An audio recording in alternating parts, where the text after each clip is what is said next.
আসসালামু আলাইকুম। ইমানের সকল গ্রাহকবৃন্দ, আশা করি সকলে ভালো আছেন। তো আজকে আমরা শিখব ইমানি অ্যাপস থেকে কীভাবে বাংলাদেশে রেমিটেন্স পাঠাইতে হয়, অর্থাৎ কীভাবে বিকাশে, নগদে, রকেটে, ব্যাংকে টাকা ছাড়তে হয় এবং ফ্লেক্সি লোড করতে হয়। সর্বপ্রথম আমরা শুরু করবো কীভাবে বিকাশ করতে হয়। তো বিকাশ করার জন্য আমরা ব্যাংকিং অপশান যেটা দেখতে পাচ্ছি এখানে ক্লিক করবো, এটাই বিকাশ। তো এখানে ক্লিক করার পর এখানে দেখবো যে নাম্বার চাচ্ছি, বিকাশ নাম্বার। আমরা এখানে আমাদের বিকাশ নাম্বারটা দিয়ে দিব।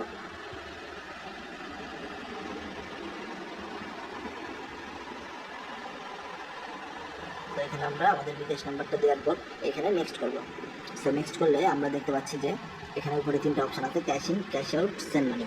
সো আমাদের যেহেতু এটা পার্সোনাল নাম্বার সেহেতু আমরা ক্যাশ ইন সিলেক্ট করে দেবো। ক্যাশ ইন সিলেক্ট করে দেওয়ার পর দেখবো যে উপরে অ্যামাউন্ট চাচ্ছে এবং নিচে যাবে পিন নাম্বার। সেই উপরে আমরা টাকার অ্যামাউন্ট বসিয়ে দেবো। দেন নিচে এখানে আমাদের ইমানি অ্যাপসের যে পিনটা, যে পিন দিয়ে আমরা লগ ইন করি সেই পিনটা দিয়ে দেবো। ইমানি অ্যাপস অর্থাৎ ইমানি অ্যাপসের যে পিনটা, ওই পিনটা আমরা এখানে দিয়ে দেওয়ার পর এখানে আপনার হচ্ছে দেখাবে যে সেন্ড রিকোয়েস্ট নামে একটা অপশন আছে, সেন্ড রিকোয়েস্টে ক্লিক করবো। তারপর এখানে দেওয়া আছে tap and hold to confirm. তো এখানে চাপ দিয়ে ধরে থাকলে টাকাটা চলে যাবে, সিম্পল। সো আমার যেহেতু টাকা ছাড়ার প্রয়োজন নেই সেহেতু আমি টাকাটা ছাড়লাম না, আপনাদের জাস্ট দেখালাম। এখানে চাপ দিয়ে ধরে থাকলে টাকাটা চলে যাবে।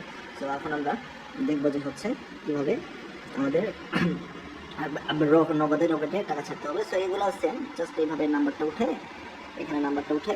এখানে অ্যামাউন্ট, নিচে পিন নাম্বার দিয়ে ঠিক সেমভাবে দিলে টাকাগুলো আর কি চলে যাবে। একদম সব কিছুই সেম, নগদ রকেট সব কিছুই সেম। ফ্ল্যাক্সি লোডও বলতে গেলে একদম সেরকমভাবেই সেম।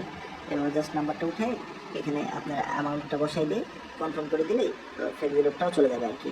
এখানে পিন নাম্বার দিয়ে কনফার্ম করে দিলে ফ্ল্যাক্সি লোডটাও চলে যাবে। তো এখন সর্বোপরি যে মূল বিষয়টা যেটা হচ্ছে যে আমরা এই টাকাগুলোর লাস্টের নাম্বারটা কই পাবো, যে নাম্বার থেকে টাকা যায় এই পিন নাম্বারটা কই পাবো, এটা আমরা এই যে হিস্টোরিতে পেয়ে যাবো।